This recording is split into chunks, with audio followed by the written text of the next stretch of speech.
بسم اللہ الرحمن الرحیم۔ السلام علیکم دوستو، ایک وقت تھا جب اسرائیل کا لفظ سعودی عرب کے میڈیا میں نہیں لیا جا سکتا تھا۔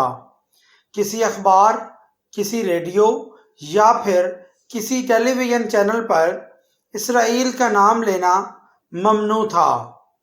یوں محسوس ہوتا تھا جیسے عربوں کے لیے اسرائیل سے بڑی کوئی گالی ہی نہیں، یا پھر اسرائیل ایگزسٹ ہی نہیں کرتا۔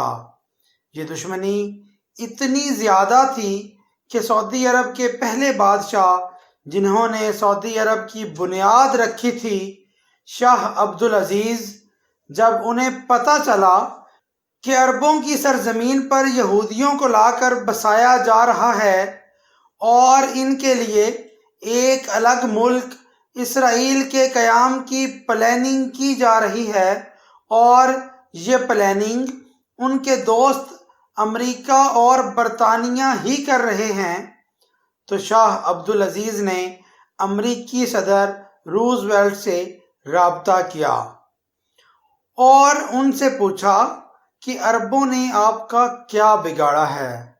یہودیوں پر اگر ہٹلر نے ظلم کیے ہیں تو ہٹلر تو جرمن تھا، ظلم ان پر جرمنی اور پولینڈ میں ہوئے ہیں، لہٰذا انہیں جرمنی کی زمین کا کچھ حصہ دے دیں۔ عربوں کی زمین انہیں کیوں الاٹ کی جا رہی ہے؟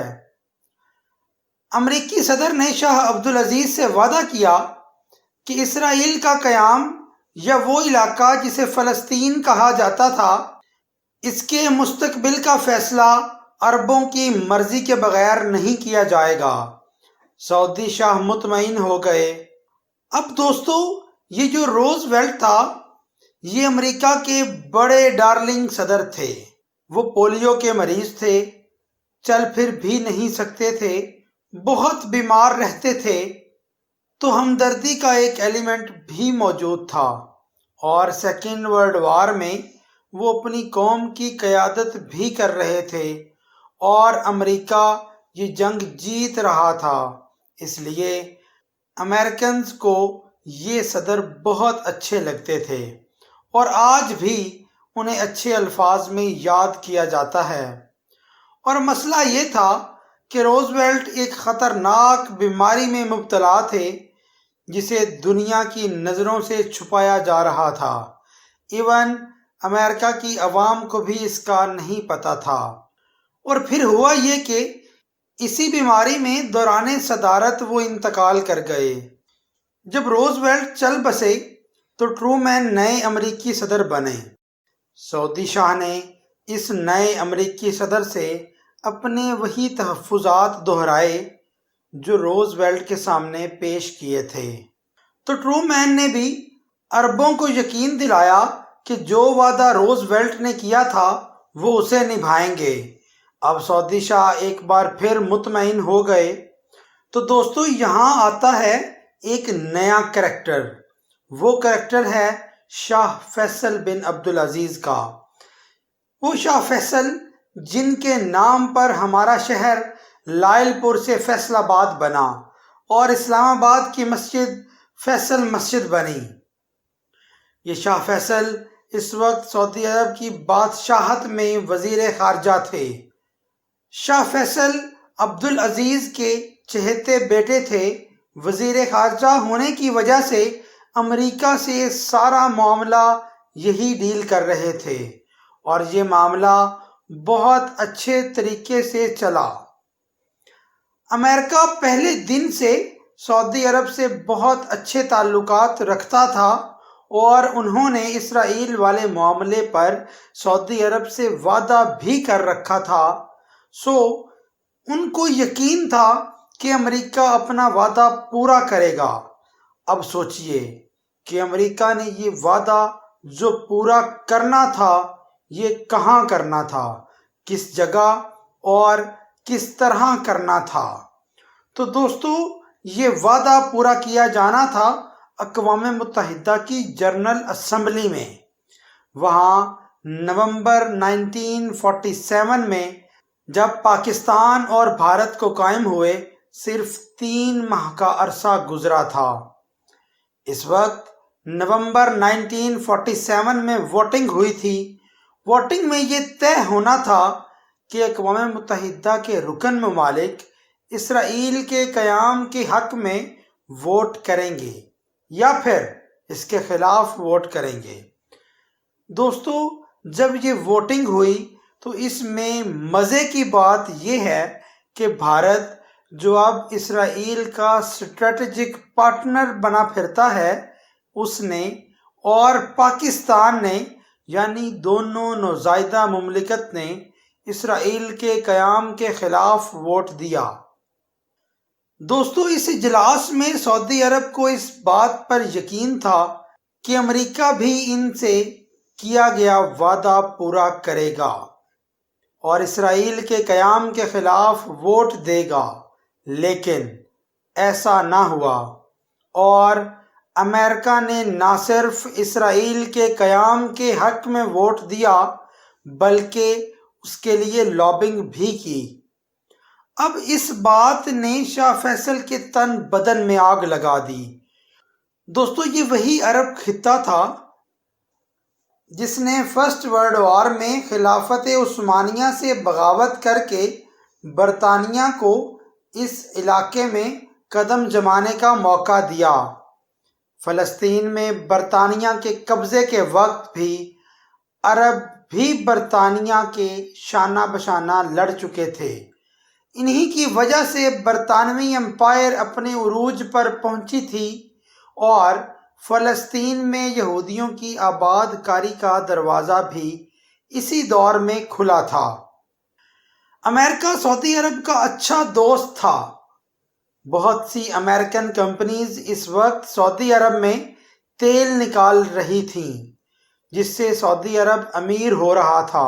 سعودی عرب سے دنیا کے مختلف ممالک کو تیل سپلائی کیا جا رہا تھا اور تعلقات بھی بن رہے تھے، لیکن سعودی عرب کے لوگ چونکہ نئے نئے امیر ہو رہے تھے، لہٰذا نہ تو انہوں نے ابھی تک دولت کی ریل پیل دیکھی تھی، ابھی ان میں اپنی روایات موجود تھی۔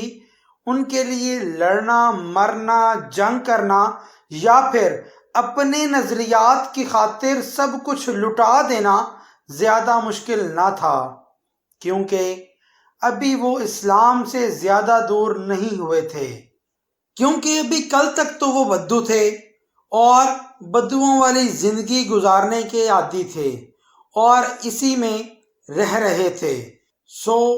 واپس اس زندگی میں لوٹنا ان کے لیے کوئی زیادہ مشکل کام نہ تھا، لہٰذا انہوں نے سوویت یونین، برطانیہ اور امریکہ جیسے بڑے ممالک جو اسرائیل کے ساتھ کھڑے تھے، ان کی پرواہ کیے بغیر اس فیصلے کے خلاف، یعنی اسرائیل کے قیام کے فیصلے کے خلاف فلسطین میں فوجی بغاوت کروا دی۔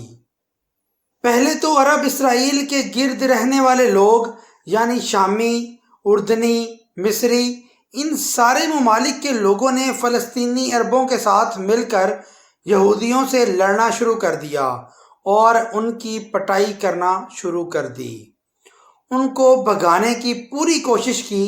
اب ظاہر ہے کہ عربوں کی تعداد اس خطے میں یہودیوں سے بہت زیادہ تھی۔ دوسری جنگ عظیم ابھی ابھی ختم ہوئی تھی اور اس جنگ کے بچے ہوئے بہت زیادہ تعداد میں ہتھیار بھی ان کے پاس موجود تھے، تو عربوں نے یہودیوں کی فلسطین میں خوب ٹھکائی کی۔ اس لڑائی سے بہت سارا علاقہ جو اسرائیل کو UN کی ووٹنگ کے ذریعے ملا تھا واپس چھین لیا گیا۔ جب 1948 کے مڈ میں یہ جھڑپیں ہو رہی تھیں تو اس کے ساتھ ساتھ ایک اور تاریخی ڈیولپمنٹ بھی ہو رہی تھی۔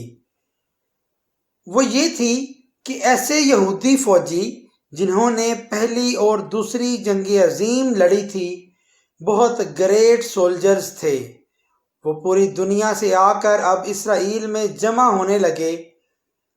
یہ بیٹل ہارڈر سولجر تھے، جنگ کا سب کچھ اچھا برا گرم ٹھنڈا زمانہ دیکھ چکے تھے اور اب صدیوں بعد انہیں اپنا ملک ملنے کی آس تھی، تو یہ بہت بڑی دلیری اور بہت پلاننگ سے لڑے۔ انہوں نے عربوں سے وہ علاقے بھی واپس لیے جو ان کے وہاں آنے سے پہلے عربوں نے یہودیوں سے چھین لیے تھے۔ اور پاکستان بھی اسی جنگ میں سعودی عرب کے ساتھ تھا۔ تو دوستو، عرب اسرائیل کی جنگ میں یہودی اپنی جیت اس لیے کلیم کرتے ہیں کیونکہ وہ علاقہ جو عربوں نے یہودیوں سے چھینا تھا، انہوں نے بڑی پلاننگ اور حکمت عملی سے وہ واپس لے لیا۔ اور جولائی 1948 میں اسرائیل اور عربوں کے مابین ایک امن معاہدہ ہو گیا کہ گولی اب نہیں چلے گی۔ دونوں اطراف کی فوجیں اپنی اپنی جگہ واپس چلی گئیں۔ اس امن معاہدے کے دوران اسرائیل نے امریکہ اور برطانیہ کی مدد سے تمام عرب ممالک سے الگ الگ ڈیل کی اور معاہدے کیے کہ اب ہم لوگ ایک دوسرے پر گولی نہیں چلائیں گے۔ اس کے بعد کیا ہوا؟ عرب لیگ، جس کا نام آپ اب بھی کہیں نہ کہیں اخبار میں، ٹی وی پر یا پھر سوشل میڈیا پر ضرور سنتے ہوں گے، اس دلچسپ سٹوری کے بارے میں آپ کو ہماری نئی سیریز انٹرنیشنل ریلیشنز کے ایپیسوڈ 2 میں بتائیں گے۔ تب تک اپنا خیال رکھیے گا اور ہمارے چینل کا بھی thank you so much for watching. اللہ حافظ۔